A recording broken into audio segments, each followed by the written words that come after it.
Nosso maravilhoso Pai, nosso Deus eterno, santo, santo, santo é o Senhor. Nós estamos aqui, Senhor, na Tua presença esta manhã. Nós queremos Te adorar e ter uma vida de adoração. E nós rogamos que o Espírito Santo de Deus toque o nosso coração, nos fale por meio da Tua palavra, nos ensine a vivermos de acordo com a Tua vontade. Em nome de Jesus, amém. Nós estamos iniciando uma série hoje. E esta série são 3 mensagens que serão apresentadas aos sábados pela manhã. Então, hoje e nos próximos 2 sábados, nós estaremos nesta mesma série. Eu não sei se você teve a oportunidade de ver o banner que foi preparado para divulgar esta série, mas o título da nossa série é Viver sem fé não tem graça. E logo que você vê esse título e você lê essa frase, essa expressão, viver sem fé não tem graça, nós percebemos que há uma relação aqui entre fé e graça. E é verdade que nós somos salvos pela graça, mediante a fé. Mas esse título, esse tema, ele fala um pouco mais do que graça e fé. E eu quero expressar para vocês aqui por que esse título foi escolhido. Abra sua Bíblia em Hebreus, capítulo 10, verso 38. A intenção de pensar nesse título tem a ver com esse verso. Hebreus capítulo 10, no verso 38. Olha só o 37, como ajuda-nos a compreender o 38. O verso 37 diz: mas ainda dentro de pouco tempo, aquele que vem virá, e não tardará. Todavia, o meu justo, diz o Senhor, viverá pela fé. Se retroceder, nele não terei prazer nenhum. O meu justo viverá pela fé, diz o verso 38. Mas se retroceder, e algumas versões diz, se ele recuar, eu não me agradarei dele. E algumas versões dizem, eu não terei prazer nele.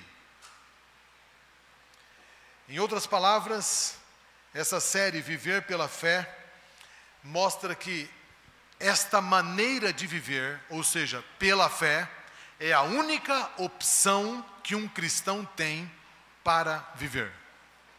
Ou você vive pela fé, ou você não pode dizer que é um cristão.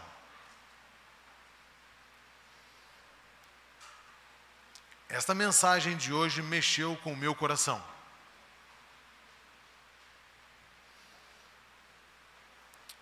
E eu oro para que o Espírito Santo também use essa mensagem para mexer com o seu coração. Porque se o nosso viver não for pela fé, não terá graça nenhuma viver como cristão. E o que eu quero dizer é exatamente isso, sobre não ter graça. Nesse sentido popular mesmo. Porque quando você olha lá, eu digitei no Google o dicionário popular, o dicionário online. No dicionário online, sem graça é uma expressão usual. Segundo esse dicionário online em português, a expressão sem graça é um adjetivo e significa não ter gosto. E sonso, não tem sabor. Uma frase com essa expressão: nossa, que comida sem graça, diz lá o dicionário. Sem sabor. Imagina uma vida sem sabor, uma vida sem gosto. É assim que é a vida de alguém que não vive pela fé.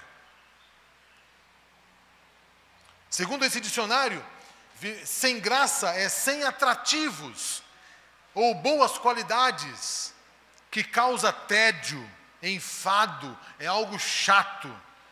Por exemplo, uma frase: nossa, eu achei esse filme muito sem graça. É algo que causa tédio, algo que não tem gosto, né? Algo chato. O que queremos dizer nesta série com esse título? Viver sem fé não tem graça. É que se nós não tivermos fé em nosso Senhor Jesus Cristo, a nossa vida cristã não terá sabor, não terá gosto, será uma vida tediante, chata, sem atrativos. E não que haja gosto ou sabor longe da vida cristã. Mas a palavra de Deus diz: se esperamos Deus apenas para esta vida, somos os mais infelizes de todos os homens. Você quer que a sua vida tenha sabor, tenha sentido, que a sua vida tenha vida mesmo, né? Tenha algo assim que te energize, você precisa aprender a viver pela fé. Todos os seres humanos creem em alguma coisa. Em outras palavras, todos nós temos fé em alguma coisa. E interessante que a fé está muito relacionada com o medo. Medo ou com a admiração. Todos nós temos deuses. E os deuses que temos, eles são adquiridos, eles são venerados por esses dois motivos, duas grandes motivações: ou somos motivados pelo medo, ou somos motivados pela admiração, algo que a gente ama muito, algo que a gente venera muito. Por exemplo, os raios na mitologia grega eram vistos como lanças que eram enviadas por Zeus. Então, Zeus estava irado com a raça humana, e ele queria dar alguns castigos. Então ele enviava com a sua mão poderosa algumas lanças. E quando os raios eram vistos cruzando o céu, as pessoas que adoravam esses deuses da mitologia grega, eles acreditavam que Zeus estava irado. E que a ira de Zeus precisava ser aplacada. Então eles começavam a adorar a Zeus. Eles adoravam esses deuses para que os raios cessassem, para que não houvesse perigo. O medo do castigo, ou então a possível ausência dos benefícios, faziam com que esses deuses fossem venerados, adorados. Na nossa vida hoje não é diferente. Por outro lado, o amor, a veneração, também é uma motivação para se adorar um Deus. Aliás, o vocábulo Deus, ele significa qualquer coisa que recebe a nossa devoção ou a nossa preferência. Se você está devotando algo, está devotando sua atenção a algo, isso está se tornando um Deus para você. Você está apreciando demais isso, você está gostando demais isso, não consegue mais ficar sem isso. Isso se torna um Deus para você, algo que você ama muito. Então, queridos, os deuses na nossa vida, eles são adorados ou por medo ou por amor. Algo que você ama muito acaba se tornando um Deus para você. Ou algo que você tem medo se torna um Deus para você. E eu quero abrir a Bíblia com vocês agora em Mateus, no capítulo 6. Nesse texto, Jesus Cristo nos dá uma luz tremenda a respeito da nossa vida de adoração. Todos os seres humanos precisam de um Deus para adorar. Nós fomos criados com esse propósito. O Senhor colocou essa necessidade no nosso coração. A grande questão é: quem será o nosso Deus? Mateus, no capítulo 6, e eu quero ler com vocês no verso 24. Jesus Cristo diz assim: ninguém pode servir a dois deuses, ou dois senhores. Ninguém. Porque ou há de aborrecer-se de um e amar o outro, ou se devotará a um e desprezará ao outro. Vocês não podem servir a Deus e a Mamon. Eu não sei se na sua Bíblia está escrito Mamon. Alguém tem aí a Bíblia que está escrito Mamon? Levante a mão. Temos aqui alguns. Mamon. Essa é uma versão mais antiga. O que quer dizer Mamon? Mamon vem de uma palavra, é uma palavra grega, de mamonas, que significa riquezas. E algumas versões bíblicas, a minha já traz isso. Você não pode servir a Deus ou as riquezas. Tem riqueza na sua Bíblia? Levanta a mão. Quem aparece a riqueza? Ok, mas tem uma versão, nova versão internacional. Talvez aqui alguns estejam com esta versão internacional. Ela diz assim: ninguém pode servir a dois senhores, pois odiará um e amará outro, ou se dedicará a um e desprezará o outro. Vocês não podem servir a Deus e ao dinheiro. Alguém aqui tem essa versão? Levanta a mão. Olha aí, dinheiro. Mamon, riquezas ou dinheiro, é a mesma coisa. Porque mamon significa bens, riquezas, dinheiro. Ok? O que Jesus está dizendo? Você não pode ter dois senhores. Você não pode servir a Deus e ao dinheiro. E por que Jesus usou o dinheiro para representar um Deus? Por que ele não usou assim? Você não pode servir a Deus e aos seus cavalos. Porque naquela época as pessoas tinham cavalos, eles tinham burros, eles tinham rebanho. Você não pode servir a Deus e ao seu rebanho. Porque o rebanho poderia se tornar um Deus para as pessoas daquela época. Tudo aquilo que nós veneramos, tudo aquilo que nós amamos muito, tudo aquilo que nós caprichosamente dedicamos muito tempo para aquilo, se torna um Deus para nós. Mas por que Jesus não usou o rebanho? Por que ele não usou os cavalos, os jumentos da época? Por que Jesus não disse isso? Jesus tocou, irmãos, na maior tentação de adoração que um ser humano tem. Ele disse Mamon, porque Mamon é um Deus de todos os seres humanos. E se ele falasse rebanho, ele não ia incluir os agricultores. Vocês entenderam isso? Mas pode ser a sua agricultura, pode ser o seu rebanho, pode ser a sua tecnologia, pode ser o seu tempo, pode ser o seu trabalho, pode ser os seus familiares. Há pessoas que endeusam pessoas, veneram pessoas. Pode ser os seus artistas, pode ser os seus bens, pode ser a sua casa, pode ser o seu veículo, pode ser sua profissão, pode ser qualquer coisa.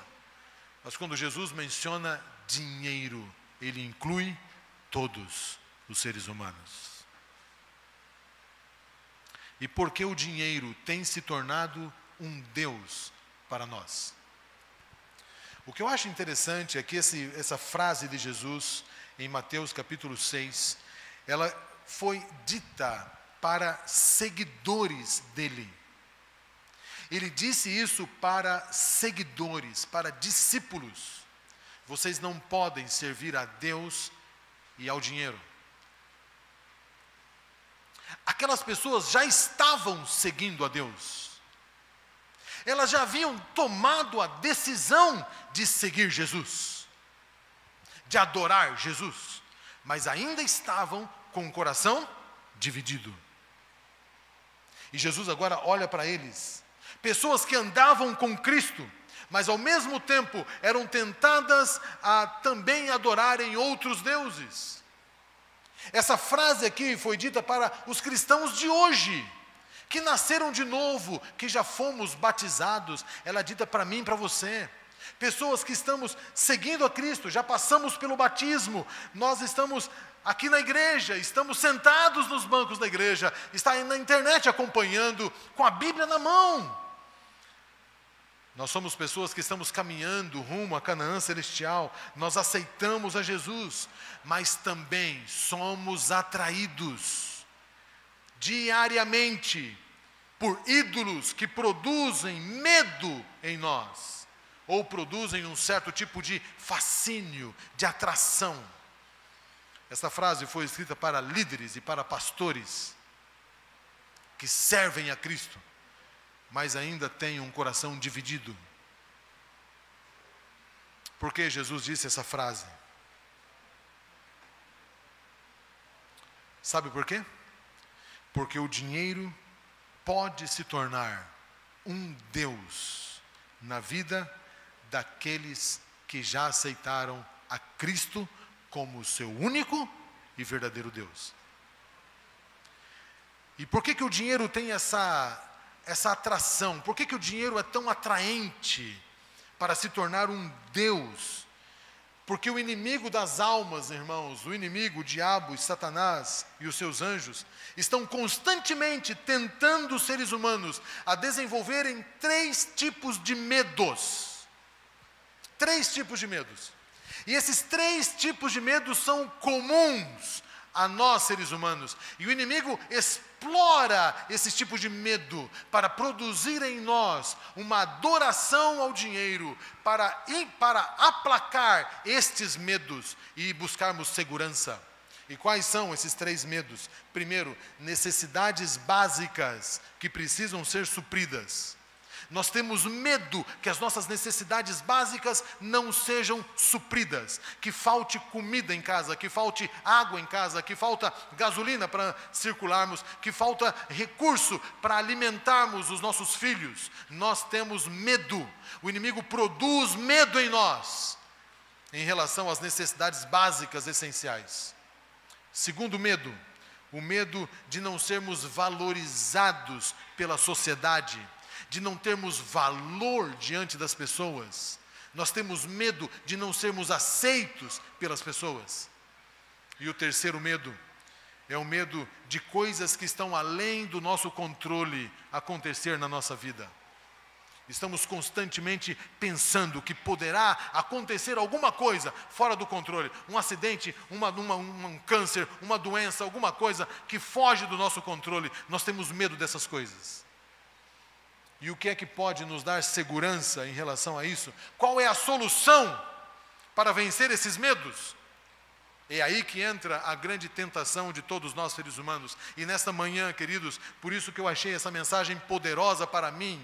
O Senhor quer arrancar de mim esses medos e quer me dar confiança plena nele.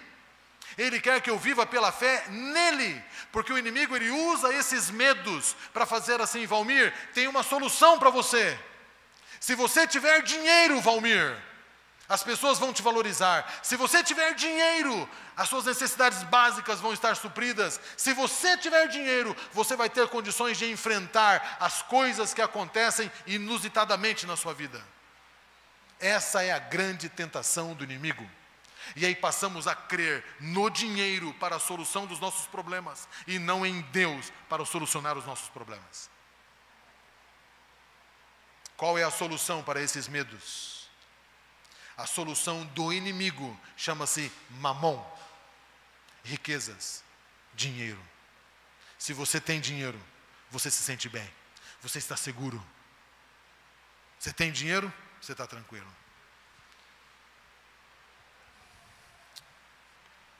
E o que Jesus está dizendo aqui para nós? Você não pode servir a Deus e ao dinheiro ao mesmo tempo. Ou você tem fé em mim, ou você tem fé no dinheiro. E eu quero perguntar para você, onde é que está a sua fé? Em você e no dinheiro? Ou em Deus? Onde está a sua fé? E a frase dessa mensagem diz assim: viver sem fé não tem graça. Não tem graça. Não tem adrenalina. Não tem emoção. Não tem graça nenhuma. E o Senhor quer nos ensinar isso hoje. Logo após Jesus Cristo falar que é impossível adorar a Ele e ao dinheiro ao mesmo tempo. É impossível você viver pela fé em Deus e pela fé no dinheiro ao mesmo tempo. Depois de falar isso, o Senhor trata agora amorosamente de ensinar-nos como podemos viver pela fé.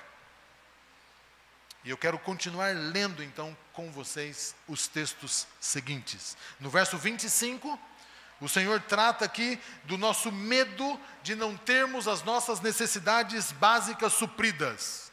Ele diz assim: portanto eu lhes digo, não se preocupem com as suas próprias vidas, quanto ao que vocês vão comer ou quanto ao que vocês vão beber, nem com seus próprios corpos, quanto ao que vocês vão vestir. Olha o que Jesus diz.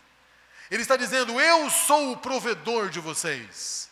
Você está com medo de que lhe falte alguma coisa? Não se preocupe, a solução para você não está no dinheiro, a solução está em mim. Eu sou o provedor, não se preocupe com o que você vai comer, com o que você vai beber, confie em mim, é isso que ele está dizendo.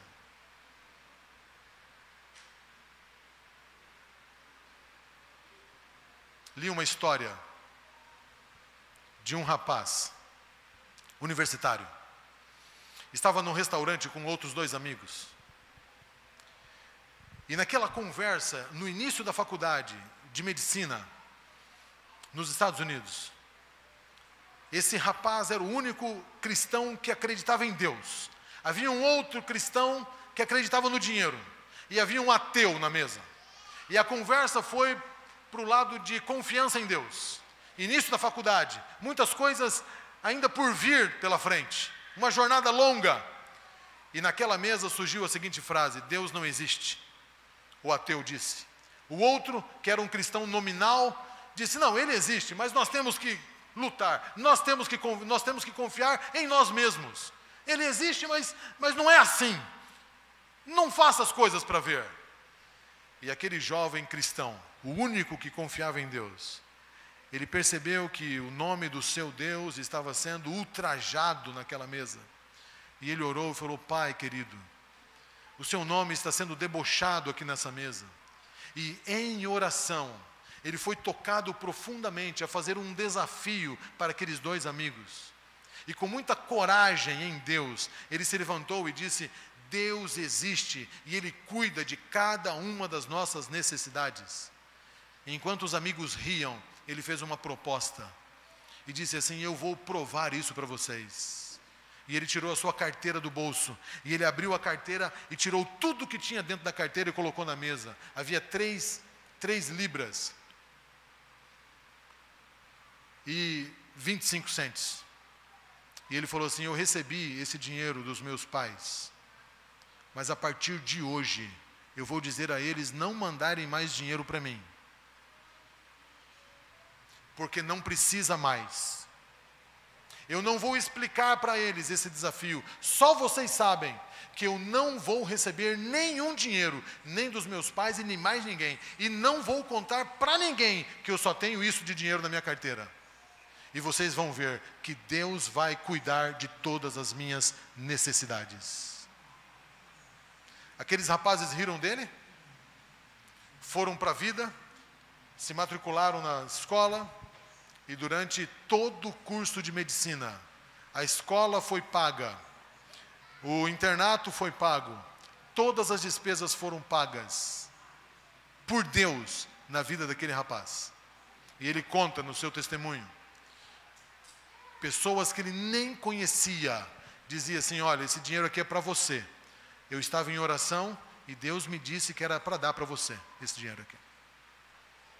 Outro dia, em alguma outra ocasião, esse dinheiro aqui é para você. Deus pediu para te entregar.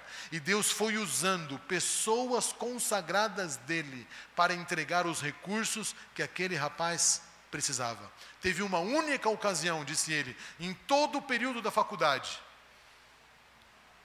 que Deus não mandou exatamente o dinheiro que ele precisava. Ele precisava ir para uma cidade, não sei, não me lembro a história, acho que fazer o estágio. E tinha o valor da passagem. E ele tinha que pegar o trem para chegar naquele lugar. Mas ele recebeu o dinheiro, mas não era completo para aquele lugar. Então ele comprou a passagem até a cidade mais próxima que deu. E faltava 2 quilômetros para ele chegar na cidade. E ele chegou e desembarcou naquela cidade, pensando que receberia algum presente ali, algum dinheiro para continuar, mas não recebeu nada. Orou o silêncio de Deus. E ele começou a caminhar, e ele andou 2 quilômetros para chegar até o seu destino. E quando chegou lá, ele entendeu. Deus queria provar a fé dele, para saber se ele continuaria confiando que Deus provê todas as coisas. E ele disse, isso não foi tudo. A grande aposta eu ganhei. Os meus amigos, comprovei para eles que Deus realmente existe. Mas isso não foi tudo. Deus estava usando isto para me preparar. Porque depois eu me tornei missionário no Tibete. E lá no Tibete, eu precisei exercer muito mais fé para ser missionário, médico missionário lá, do que no meu período da faculdade. Porque lá eu corria risco de morrer nas mãos dos monges tibetanos, que odiavam o trabalho que eu estava fazendo. Você vive pela fé, querido? Jesus está dizendo nesse texto aqui, ó, eu lhes digo. Quem é que está dizendo? Deus. Ele tem poder, sim ou não? Prova isso na sua vida. Prova isso na sua vida.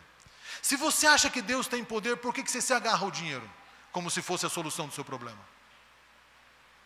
Essa mensagem é para mim, irmãos. Para mim. Se Deus está dizendo, e Ele pode todas as coisas, por que não cremos que Ele vai prover? Por que não cremos? Eu lhes digo, não se preocupem. Não se preocupem com a sua própria vida, com o que você vai comer e com o que você vai beber ou com o que você vai vestir. Não se preocupe. Ele está dizendo isso. Quem está dizendo? Deus. Em outras palavras, ele está dizendo assim, o Deus da sua vida sou eu, não é o dinheiro. Você não pode servir a mim e ao dinheiro ao mesmo tempo. Se você quer servir ao dinheiro, sirva ao dinheiro. Mas se você quiser servir a mim, eu quero lhe dizer que eu não vou lhe deixar faltar. Mesmo que você não tenha dinheiro, eu não vou deixar faltar. Versículo 26. Nós temos medo de não sermos valorizados. E quando temos dinheiro, parece que nos sentimos poderosos, não é? Quando temos dinheiro, a gente se sente melhor na frente dos outros. Então a gente precisa se agarrar ao dinheiro. Porque se não tivermos dinheiro, as pessoas não vão nos valorizar. Olha o que Jesus diz no verso 26. Jesus trata aqui, queridos, de não sermos, do medo de nós não sermos valorizados. Ele fala sobre o valor pessoal. Ele diz, observem as aves do céu. Elas não semeiam, elas não colhem, elas não armazenam em celeiros. Contudo, o Pai Celestial as alimenta. Não tem vocês muito mais valor do que essas aves? Jesus está dizendo, essas aves não trabalham. E essa palavra trabalho aqui do grego, quer dizer trabalho cansativo, trabalho enfadonho. Elas não trabalham. Contudo, eu cuido delas. E se eu cuido delas, você não acha que você tem mais valor para mim do que elas têm? Se Jesus cuida dessas aves, eu estava no MASC, no retiro do MASC com os jovens ali na Chapada, e nos meus momentos, um dos meus momentos de oração, eu estava sentado assim, num cimentado, orando de olhos abertos, falando com Jesus em voz alta, e eu vi uma mangueira, era uma mangueira grossa, assim, preta, que estava assim na grama, e ela estava levando água para algum lugar, e no meio daquela mangueira, em algum lugar ali, havia um problema nela, e ela estava envolta assim com borracha, e estava pingando água, e aquela mangueira me chamou a atenção. Enquanto eu orava, eu olhei para aquela mangueira estragada, e eu falei: Senhor Jesus, muitas vezes a minha vida acontece isso na minha vida, acontecem problemas que fazem vazar coisas na minha vida. Senhor, às vezes a minha vida é corrigida com borracha, sabe, e eu me sinto assim como essa mangueira. E enquanto eu estava falando, veio um passarinho e parou pertinho dessa mangueira, e estendeu o seu bico para onde pingava as gotinhas de água, e ele começou a beber aquelas gotas de água. E eu falei: Senhor, louvado seja o Senhor, porque essa mangueira tem um problema, porque esse problema está resolvendo o problema do passarinho. E o Senhor se preocupou com os passarinhos, de dar a solução para ele, de dar água para ele. E eu sei que o Senhor se preocupa comigo. Então, Senhor, a esses meus problemas que às vezes eu acho que está me causando dor, às vezes o Senhor está usando isso para alimentar outras pessoas. E eu quero que o Senhor me use nisso. O Senhor está dizendo: você tem valor para mim. Você não precisa de dinheiro para se sentir valorizado. Você não precisa ser elogiado por ninguém. Você não precisa de status social. O seu valor não se mede com o tipo de carro que você usa, com o tipo de roupa que você usa. Você tem valor para mim. Você é mais precioso do que os passarinhos. E não tem nenhum passarinho preocupado. Por que você está preocupado? É isso que Jesus está dizendo. E a próxima frase, no versículo 27, Jesus se preocupa com as coisas que vão além do nosso controle. E ele diz assim: quem de vocês, por mais que se preocupe, pode acrescentar uma hora que seja a sua vida? E ele acrescenta no verso 34 agora: portanto, não se preocupem com o amanhã, pois o amanhã se preocupará consigo mesmo. Basta cada dia o seu próprio mal. Primeira grande verdade no versículo 25, Deus é o provedor de todas as nossas necessidades, não é o dinheiro. Segunda grande verdade, verso 26, nós somos filhos e filhas de Deus, nós temos muito mais valor do que os animais que Ele cuida. Não é o dinheiro que nos faz sentir valorizados. E no verso 27 e 34, o Senhor está dizendo que controla todas as circunstâncias. E não adianta a gente se preocupar, porque é Ele que está no controle dessas circunstâncias. O verso central de todo esse contexto aqui está no verso 33. E agora, nessa parte final da mensagem, eu quero chamar a sua atenção para esse verso. Esse verso nos ensina a dependermos totalmente de Deus. Ele se apresenta para nós como o Rei do universo, que governa um reino. Ele se apresenta para nós como provedor de todas as necessidades que os súditos dele precisam. E ele faz um convite para vivermos pela fé nele, porque ele vai suprir todas as nossas necessidades. Ele nos valoriza e ele controla todas as circunstâncias. E o verso 33 diz: busquem, pois, em primeiro lugar o reino de Deus e a sua justiça, e todas as outras coisas lhe serão acrescentadas.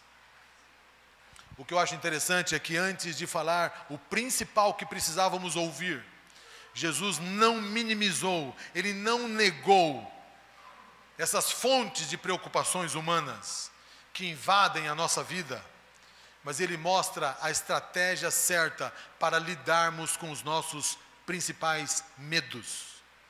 E qual é a estratégia? Tirarmos o dinheiro do primeiro lugar e colocarmos Deus em primeiro lugar. Enquanto o dinheiro for o seu Deus, você não terá felicidade. A sua vida não terá graça.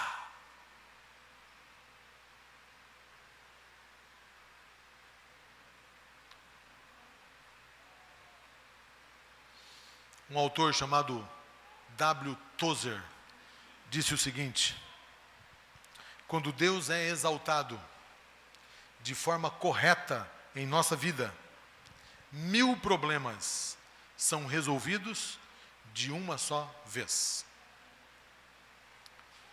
Eu li a história de um pastor chamado Loren Cunningham. Esse pastor escreveu vários livros sobre finanças e fé.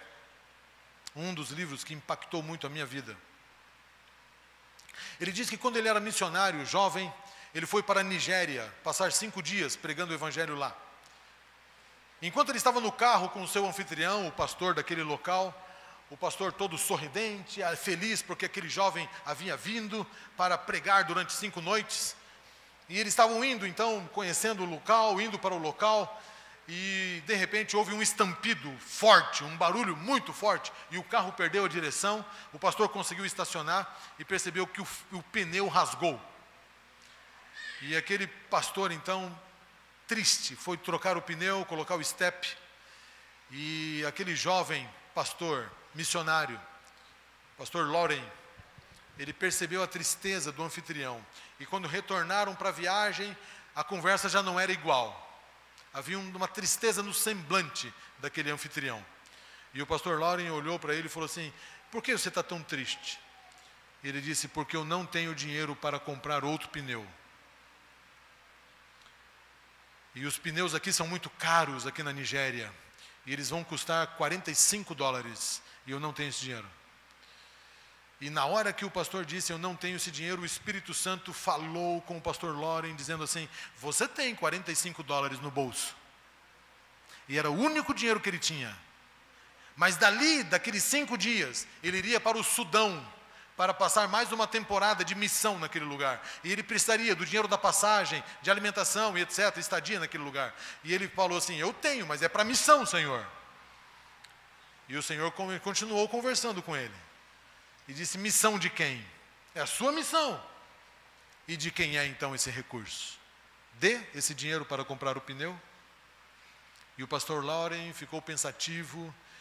E ele pensou por um momento, mas Deus encheu o coração dele de fé, de certeza de que ele provê todas as coisas. E ele olhou para aquele pastor e disse: eu vou comprar o pneu. E o pastor tentou dissuadi-lo, dizendo assim: não, jovem, não se preocupe. Não, a gente vai dar um jeito aí, não se preocupem. Não, eu vou comprar. Deus está pedindo para eu comprar esse pneu. E eles foram comprar o pneu, conseguiram um desconto e pagaram $42. E sobrou $3 no bolso. Mas o pastor anfitrião não sabia disso. E ele não falou que tinha só $3. E ele continuou orando e falando: Senhor, eu estou nas suas mãos. E se não tiver dinheiro para comprar a passagem, isso significa que eu devo ficar mais tempo aqui na Nigéria. Mas os irmãos do Sudão vão ficar me esperando. No último dia, o pastor foi ao correio, como sempre ia, buscar as cartas. E quando voltou para perto daquele jovem pastor, o pastor Lauren, ele meteu o dedo ali e tirou uma carta e falou assim: jovem, chegou uma carta para você. Uma carta para mim, aqui na Nigéria, nesses 5 dias. E ele pensou quanto tempo demoraria para chegar uma carta naquele lugar. E quem escreveria para ele? E quando ele abriu a carta, eram uns amigos de Los Angeles, escrevendo para ele, dizendo: esperamos que você esteja bem na missão. E nós decidimos mandar um dinheiro para você, caso você estivesse precisando. E quando ele abriu, tinha $150 naquele envelope. Aqueles rapazes nunca tinham mandado dinheiro para ele em nenhuma ocasião. Mas sentiram-se tocados por Deus para mandar aquele dinheiro. E antes ele tinha $45. E quando ele confiou em Deus, agora ele tem $153 para cumprir a sua missão no Sudão. E ele foi confiando em Deus. E ele disse: quando acontece isso uma vez na vida da gente, quando a gente ouve a voz de Deus e confia nele, e ele cumpre, a gente começa a pensar que é coincidência. E é coincidência. E é por isso que o Senhor fala para a gente viver pela fé. Não é ter fé uma única vez, é para viver pela fé, para a gente perceber que não é coincidência. E ele mesmo contou uma história. Por exemplo, se eu estou sendo atacado por um leão, estou aqui em algum lugar na mata, e um leão vem me atacar, e de repente cai um coco na cabeça do leão, e o leão desmaia, e ele não consegue me pegar. E eu sou liberto, eu posso pensar que foi coincidência aquele coco cair ali. Mas se de repente um outro leão vem me atacar e cai um coco na cabeça dele, de novo, eu posso pensar que foi uma outra coincidência. Mas se pela terceira vez um coco cai na cabeça de um outro leão, e uma quarta vez um outro coco cai na cabeça do leão, e quando eu começo a perceber que não há coincidência nisso, é tantas vezes acontecendo que só pode ser um milagre de Deus. Por que que Deus quer que a gente viva pela fé todos os dias, em todos os problemas, para que a gente perceba que não há coincidência? Não foi coincidência, querido, Deus ter te mandado aquele recurso, não foi coincidência Deus ter aberto aquelas portas, o Senhor está guiando a nossa vida, só que nós não queremos perceber, porque os nossos olhos estão no dinheiro. E quando o Senhor fala assim, confia em mim, a gente não consegue confiar, porque estamos com os olhos presos naquilo que nos dá segurança. Quem é que dá segurança para você? O Senhor Jesus nos chama para viver pela fé. Hebreus capítulo 11, versículo 1 diz: a fé é a certeza de coisas que se esperam, é a convicção de fatos invisíveis. Um agricultor ilustrou viver pela fé da seguinte forma: viver pela fé é como se Deus estivesse dizendo para você assim: Valmir, suba no alto daquela árvore e senta naquele último galho lá, e fique lá esperando que eu vou agir na sua vida. E eu subo então e sento lá naquele galho. E quando eu sento naquele galho, eu escuto um barulho. E eu olho, é o diabo serrando a árvore. Mas ele não está serrando só a árvore, ele está serrando exatamente a fonte daquele galho, a parte mais grossa do galho, para que o galho possa cair. E ele começa a serrar o galho. Sabe o que é fé? Diz o agricultor. É você olhar para o diabo serrando o galho e continuar sentado no galho, porque Deus pediu para você fazer isso.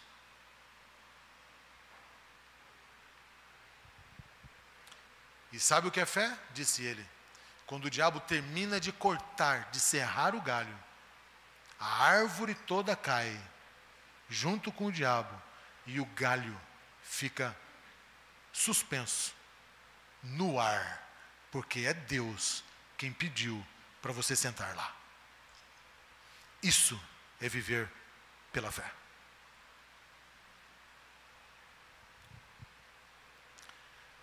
Quando o Senhor fala assim, trazei os dízimos e as ofertas para o meu tesouro, Ele está dizendo, faça prova de mim.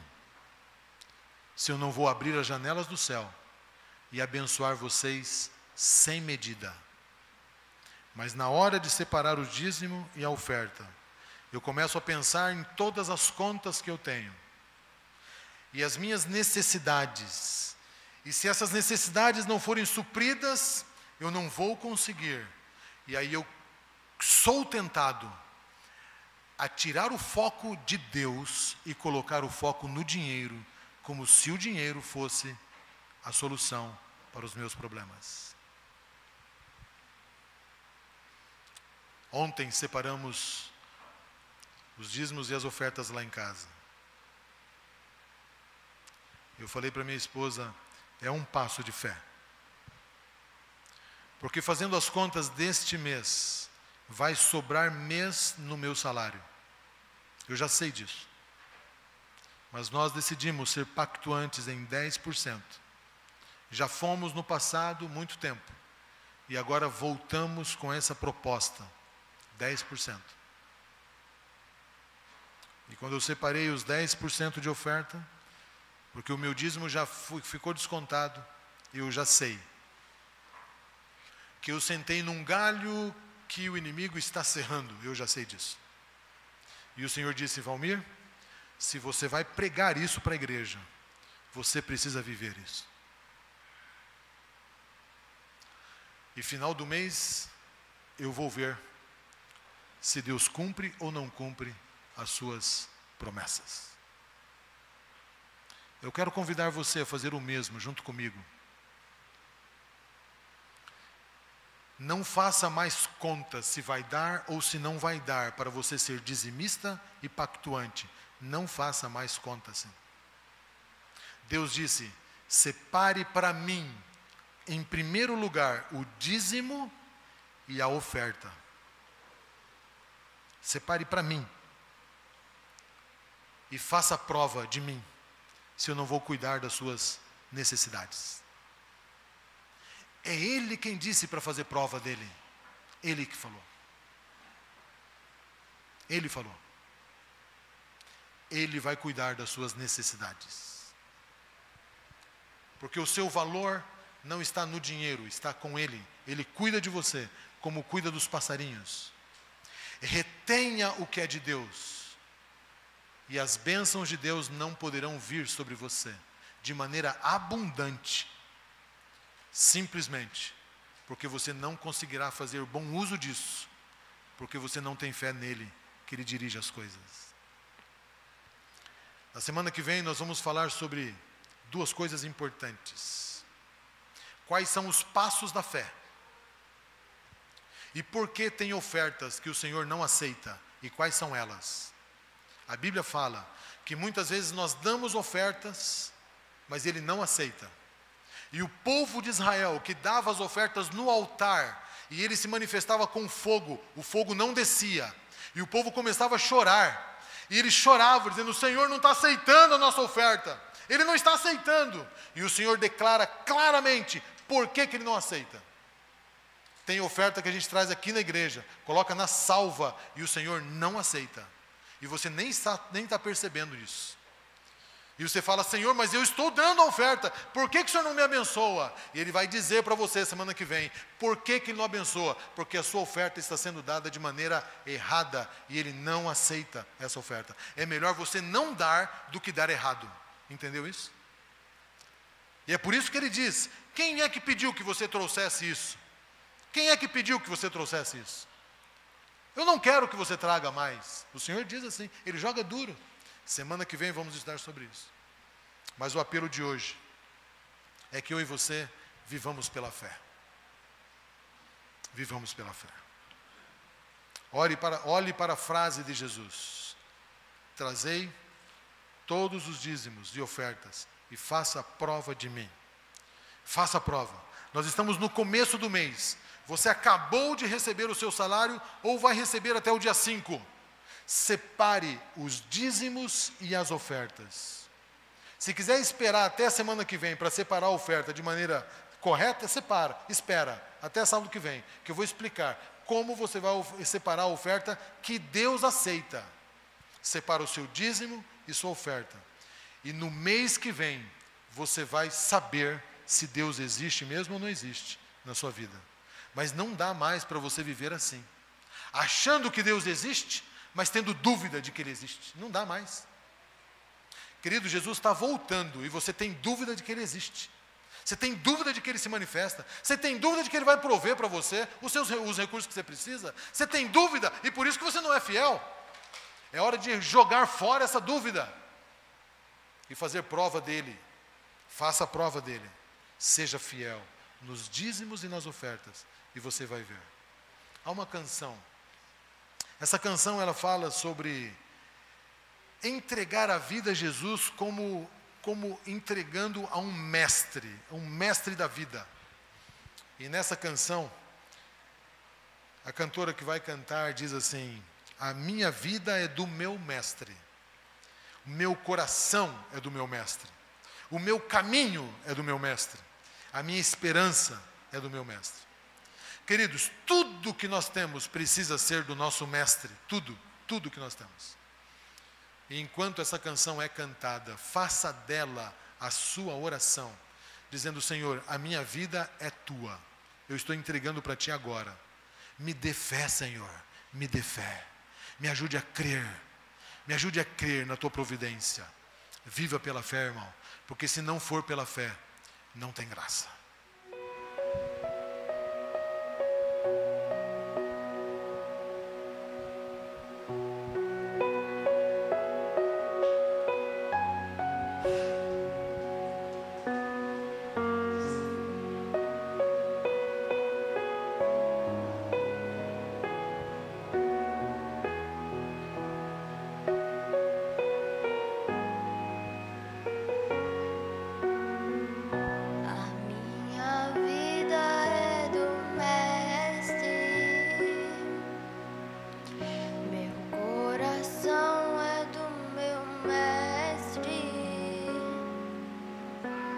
O meu caminho é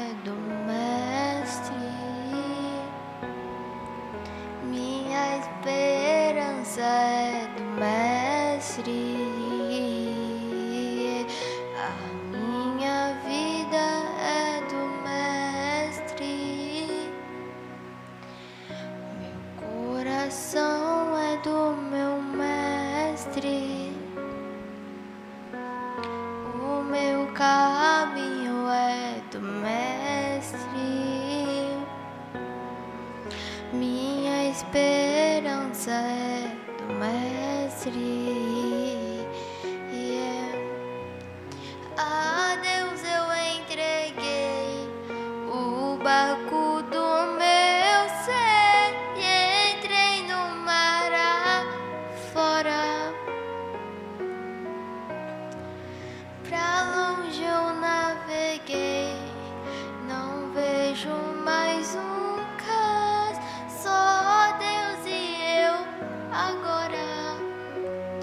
Dele a minha vida é do Mestre. Meu coração é do meu Mestre. O meu caminho é do Mestre. Minha esperança é meu Mestre. Na solidão da vida eu pude perceber o quanto Deus me ama. As ondas grandes vêm tentando me arrastar pra longe da presença dele. A minha vida é do Mestre. Meu coração é do meu Mestre. O meu caminho é do Mestre. A minha esperança é do Mestre. Minha vida é do Mestre. Meu coração é do meu Mestre. O meu caminho é do Mestre. A minha esperança é do Mestre.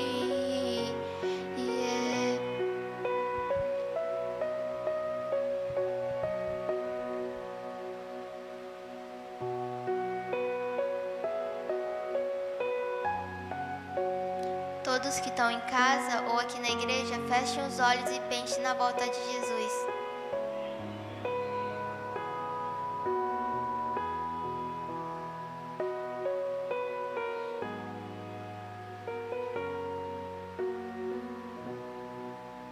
Amém. Vamos orar? Há alguém aqui que quer firmar um compromisso com Deus, dizendo: Senhor, eu quero ter fé no Senhor e não no dinheiro? Levante sua mão bem alto. Glória a Deus. Olha Deus, segura aí. Olha Deus tirando uma foto agora, uma selfie, dizendo assim: oh, que bênção, eu quero que você confie em mim.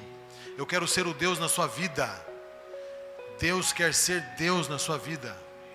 Maravilhoso Pai, louvado seja o teu nome, Senhor, por tua palavra, porque Jesus Cristo está nos ensinando a vivermos de maneira leve, vivermos pela fé, vivermos confiando de que o Senhor vai nos dar, no teu momento, do teu jeito, da sua forma, tudo aquilo que precisamos.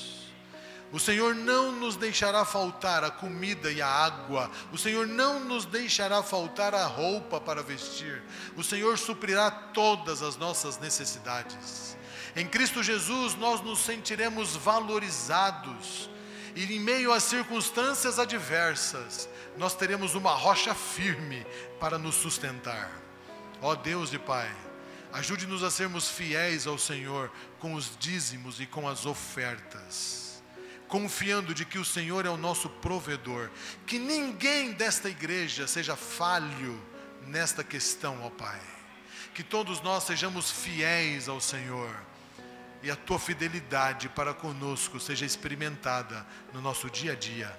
Em nome de Jesus. Amém, Senhor.